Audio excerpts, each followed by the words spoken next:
Hello everypony, Artelisiana here. Link to my DeviantArt in the description below and also for my Patreon if you like to do that.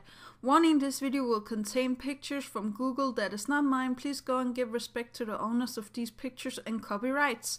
And also it's going to contain spoilers from the new MLP episode. So if you haven't seen it, go and watch it. It's on Dailymotion called the Cutie Mark Remark. And I will talk about the different timelines and why I think the main six still have their cutie marks and stuff like that. But if you don't like that kind of stuff, click away or stay. Yeah, here we go. 3, 2, 1. Okay, let's start with the first timeline, and that is where King Sombra is come back with the Crystal Empire and taking over half of Equestria. Forcing his ponies to do war for him. The reason I think this is very possible is if the main six weren't there to stop him, he would of course take over all.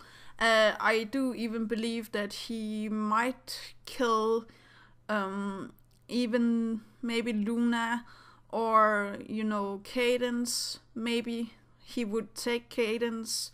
Maybe he would make Shining Armor and Cadence evil. We don't know about that much about this timeline, but I actually think it's very possible for this timeline to happen if the main six weren't there.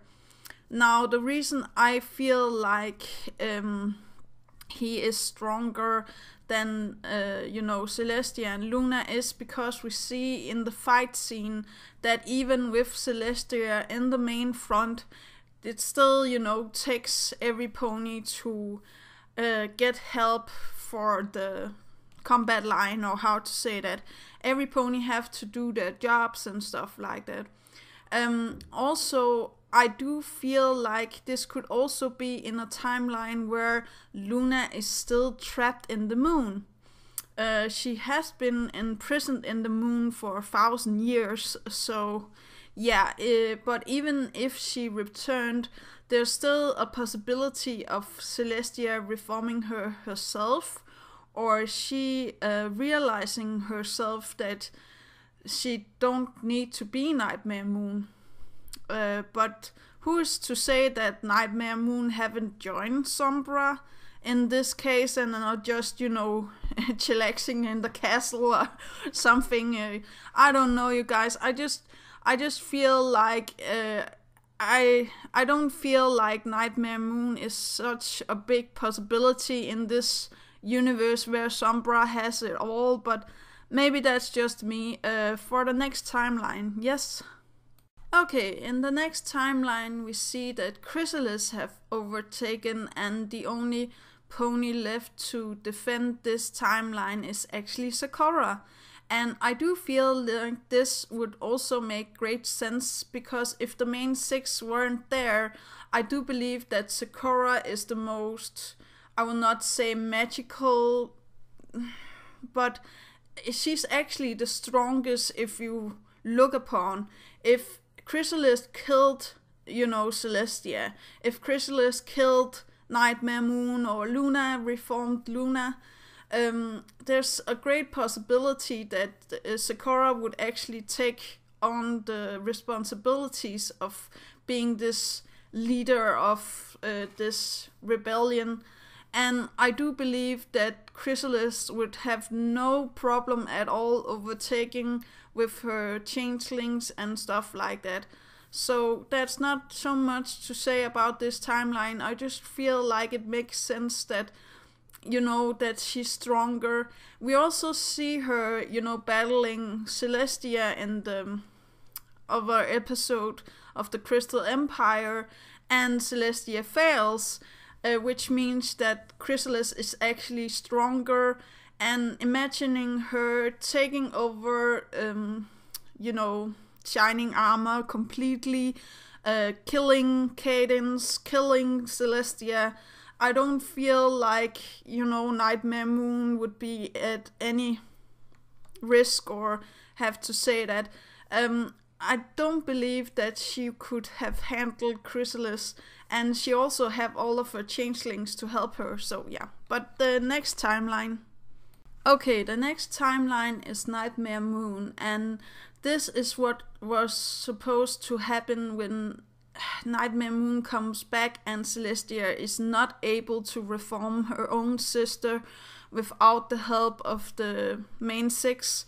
I do believe that the most of the time Celestia would actually be able to either reform her sister or actually being able to kill her or send her to the moon again for 1,000 years. I'm not completely sure, but I actually do believe that Celestia is stronger, and I do feel like Celestia knew that Nightmare Moon would return. We see that in the episode where she talks with Twilight, that she knew, but it would be easier if the main six could help her reform Luna, if that makes any sense. And also then, the main six will be the bearers of the elements of harmony and all of that jazz. So yeah, I do believe that this timeline could actually also happen if, Luna came back and were still, as mad as her sister as when she got, sent off to the moon. And as she says in her timeline, she actually imprisoned Celestia in the moon and not vice versa. And that's also why I think the other timelines don't have a Nightmare Moon. I do believe that Celestia either reformed her own sister or sent her to the moon again without the main six. But yeah, next timeline.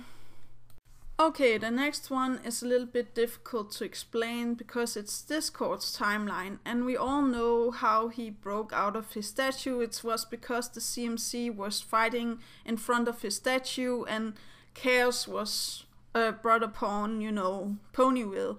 But who is to say that the reason have to be the CMC? Maybe it was a timeline where some pony else did something chaotic in front of the statue, or did something else to break him free. I do believe that he would have broken free in time. He is the being of all chaos. And also see that Celestia could actually reform Luna, but Celestia and Luna are not that strong to actually defeat Discord. They still need the elements of harmony to defeat Discord, and without the main six this is not going to happen. The elements of harmony is not appearing again. They're broken, or they're still in stone in the sisters' castle and stuff like that. So I do believe this is very possible. Even if Luna came back as Nightmare Moon, I still don't feel like she would have been a match for Discord. But as we see Celestia and Luna running around, they're at their normal state. So yeah, I don't believe that this would happen. And I actually believe that Discord and Sombra and Chrysalis would have some agreement upon, dividing up Ponyville. I don't know, you guys. I just feel like it could make sense. For next timeline, yes? Okay, the next one is easy to explain. It's T-Rex, and he broke out and he took all of the Cutie Mark's powers and he killed Celestia, Luna, and Cadence. Next. Okay, the next one is getting a lot of hate, and it's the Flim and Flam one.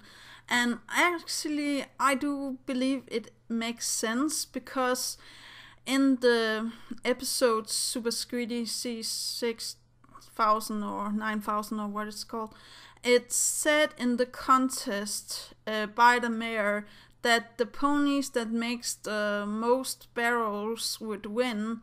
So if the Flim and Flam brothers actually realized this, the mayor's hooves were tied and she had to give up the apple farm from AJ and the other apples. And I don't believe that Celestia or Luna could have done anything about this. I don't see the other villains actually stopping them from taking over Ponyville. it's a small area, and if they want to rule all of that land, I do feel like it could be very fine with the others. Maybe that could be a form of income for food and money for the evil counterparts, if you think about it.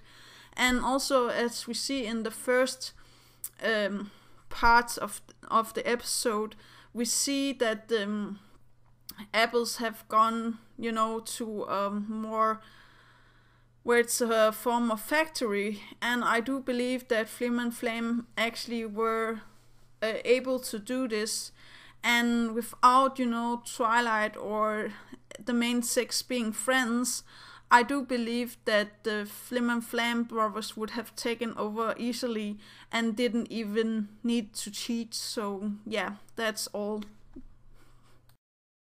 Something I also noticed for the timelines is that we clearly see that, for example, Applejack and Fluttershy and I do believe Pinkie Pie haven't changed their cutie marks. Now, I do believe that Applejack would always get her cutie mark no matter what, because we see in the first episode, she goes back, it's her home, she will always go back, and it's a form of, family and, what she stands for, honesty, she will come back no matter what.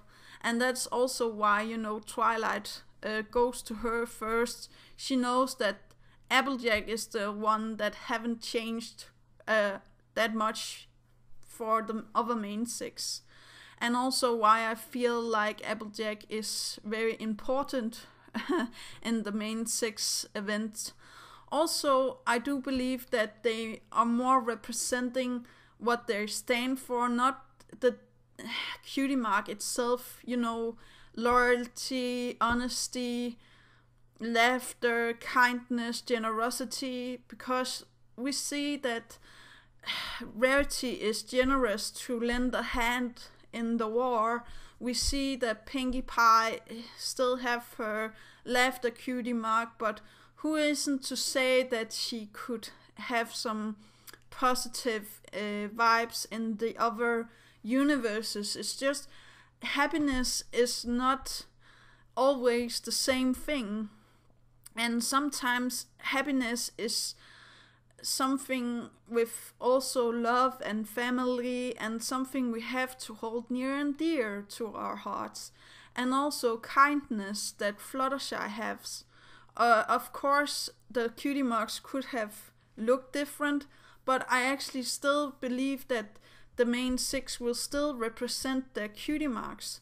The only pony I see changing her cutie mark completely is actually Twilight, because she is the element of magic. Imagining her not completing her test and stuff like that, and that would actually end to the last of the scenes that there is, the desert scene where we see that everything is broken, because without this connection of friendship, without this connection of them all six being together, there will be no Ponyville, there will be no future. And I actually do feel like it was a very great episode.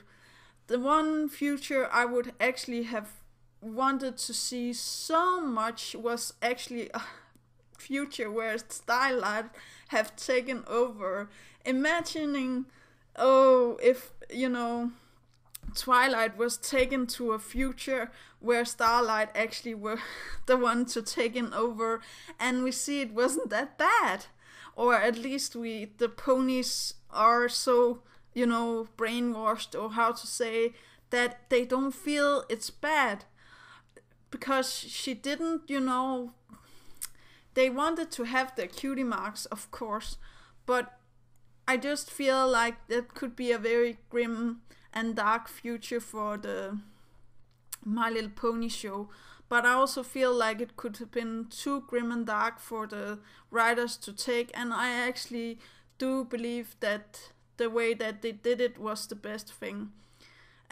That's actually all for me today. Do remember to take care of yourself and your loved ones. Do remember that inspiration is right around the corner, and do remember to have a great day. Yeah, that's actually all. Okay, yeah, bye.